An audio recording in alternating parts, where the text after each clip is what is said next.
नमस्कार, मी गिरीश निकम. साम न्यूजमध्ये आपल्या सर्वांचं स्वागत. आता घडामोडी विस्तारानं सुरुवातीलाच बातमी राष्ट्रवादीची. राष्ट्रवादी काँग्रेस पक्ष कुणाचा याबाबत थोड्याच वेळात केंद्रीय निवडणूक आयोगात आता सुनावणीला सुरुवात होणार आहे. स्वतः शरद पवार या सुनावणीसाठी निवडणूक आयोगामध्ये दाखल झालेले आहेत. तर अजित पवार गटाकडून खासदार सुनील तटकरे आणि रुपाली चाकणकर निवडणूक आयोगाच्या कार्यालयात पोहोचलेले आहेत.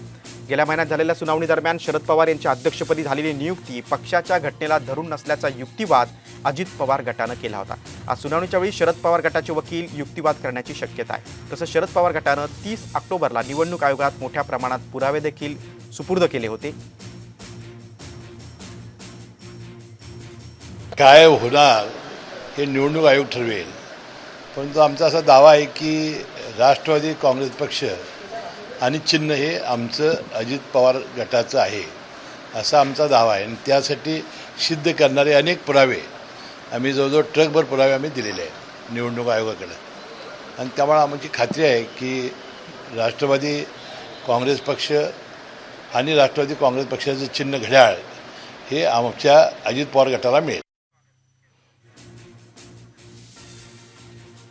राष्ट्रवादी कुणाची थोड्याच वेळात निवडणूक आयोगात सुनावणीला सुरुवात होणार आहे. आणि मुख्य म्हणजे ज्येष्ठ नेते शरद पवार स्वतः या सुनावणीला उपस्थित राहणार आहेत.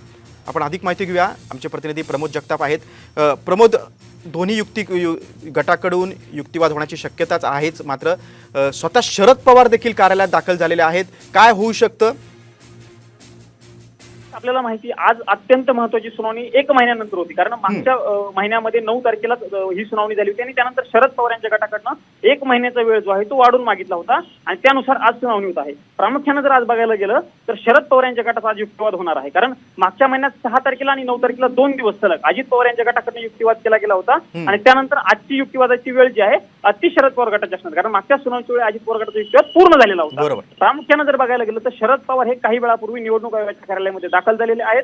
शरद पवार असतील, खासदार सुप्रिया सुळे असतील, खासदार वंदना चव्हाण असतील, आमदार जितेंद्र आव्हाड असतील, हे सगळे शरद पवार यांच्या गटाकडनं निवडणूक आयोगाच्या कार्यालयामध्ये दाखल झालेले आहेत. सोबतच आपण जर बघायला गेलं तर अजित पवार यांच्या गटाकडनं जे प्रदेशाध्यक्ष आहेत सुनील तटकरे अजित पवार गटाचे ते असतील, सोबतच महिला प्रदेशाध्यक्ष रुपाली चाकणकर असतील, सुरज चव्हाण असतील किंवा आनंद परांजपे असतील, ही सगळी मंडळी जी आहेत ती निवडणूक आयोगामध्ये दाखल झालेली आहेत. 4 वाजताची निवडणूक आयोगामध्ये वेळ आहे. अगदी काही वेळामध्ये पुढच्या युक्तिवादाला सुरुवात होणार आहे. प्रामुख्यानं जर गिरीश बघायला गेला आपण तर मागच्या युक्तिवादादरम्यान हाच प्रामुख्यानं मुद्दा राहिलेला होता की शरद पवार यांची नियुक्ती निवडणूक आयोगामध्ये कशी बेकायदेशीररित्या केली गेलेली आहे. हा प्रामुख्यानं मुद्दा जो आहे तो अजित पवार यांच्या गटाकडनं वारंवार केला जात होता युक्तिवादादरम्यान. त्यांचं मत तेच होतं की आमच्या पक्षामध्ये निवडणुका झालेल्या नाहीयेत, ज्या थेट नियुक्त्या केलेल्या आहेत ते शरद पवारांनी केल्या आहेत. जर आमच्या पक्षाचे अध्यक्ष यांची निश्चित प्रमोद, आणि मागच्या महिन्यामध्ये शरद पवार गटाकडून खूप मोठ्या प्रमाणात पुरावे देखील सुपूर्द करण्यात आले होते निवडणूक आयोगाकडे. आता निवडणूक आयोग त्याची दखल घेते का आणि काय निकाल देत आहे याकडे सर्वांचं लक्ष आहे. वेळोवेळी प्रमोद आम्ही तुमच्याकडनं माहिती घेत राहू. तुर्तास तुम्ही जी माहिती दिली त्याबद्दल धन्यवाद.